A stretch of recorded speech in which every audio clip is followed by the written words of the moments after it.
আসসালামু আলাইকুম। আপনার ফেসবুক অ্যাকাউন্ট আপনি কিভাবে ডিঅ্যাক্টিভ করবেন আজকের এই ভিডিওতে ফুল ডিটেলস আপনাকে দেখিয়ে দিব।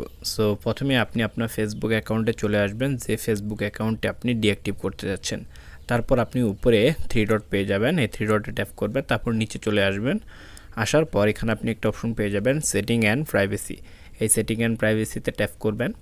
ট্যাপ করার পর এখানে আপনি যে সেটিং অপশন দেখতে পাচ্ছেন, সেটিং অপশনে ট্যাপ করবেন। সো সেটিং অপশনে ট্যাপ করুন। ট্যাপ করার পর এখানে আপনার সামনে এরকম একটি ইন্টারফেস ওপেন হবে। এখানে আপনি একটা অপশন পেয়ে যাবেন, এই যে অপশনটি দেখতে পাচ্ছেন, এই বক্সটির উপর আপনি ট্যাপ করবেন। সো ট্যাপ করুন। ট্যাপ করার পর আপনার সামনে এরকম একটি ইন্টারফেস ওপেন হবে। এখানে আপনি নিচে চলে আসবেন। আসার পর এখানে একটি অপশন আপনি পেয়ে যাবেন পার্সোনাল ডিটেলস। এই পার্সোনাল ডিটেলসে ট্যাপ করবেন।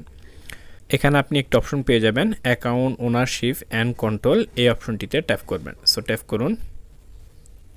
এই অপশনটিতে ট্যাপ করার পর এখানে আপনি দুটো অপশন পেয়ে যাবেন, নিচে একটা অপশন পেয়ে যাবেন ডিঅ্যাক্টিভেশন অ্যান্ড ডিলেশন। এই অপশনটিতে ট্যাপ করবেন। সো ট্যাপ করুন। তারপর আপনার সামনে এরকম একটি ইন্টারফেস ওপেন হবে। আপনার ফেসবুকের আন্ডারে যত পেজ রয়েছে সেগুলো কিন্তু এখানে শো হবে।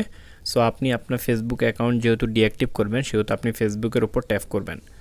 তারপর আপনার সামনে এরকম একটি ইন্টারফেস ওপেন হবে। এখানে দেখুন উপরে রয়েছে ডিঅ্যাক্টিভ অ্যাকাউন্ট, এই অপশনটি সিলেক্ট করা রয়েছে। আর ডিলিট করতে চাইলে এই অপশনটি সিলেক্ট করতে হবে। আপনি যেহেতু ডিঅ্যাক্টিভ করবেন সেহেতু আপনি এটি সিলেক্ট করার পর কন্টিনিউ অপশনে ক্লিক করে আপনার কাছে যদি পাসওয়ার্ড এবং যা চাবে সেগুলো আপনি দিয়ে দেন এবং ওকে করে দেন, তাহলে আপনার ফেসবুক অ্যাকাউন্টটি কিন্তু ডিঅ্যাক্টিভ হয়ে যাবে। সো এই ছিল আজকের ভিডিও। এরকম ভিডিও সবার আগে পেতে অবশ্যই চ্যানেলটি সাবস্ক্রাইব করে পাশে থাকবেন।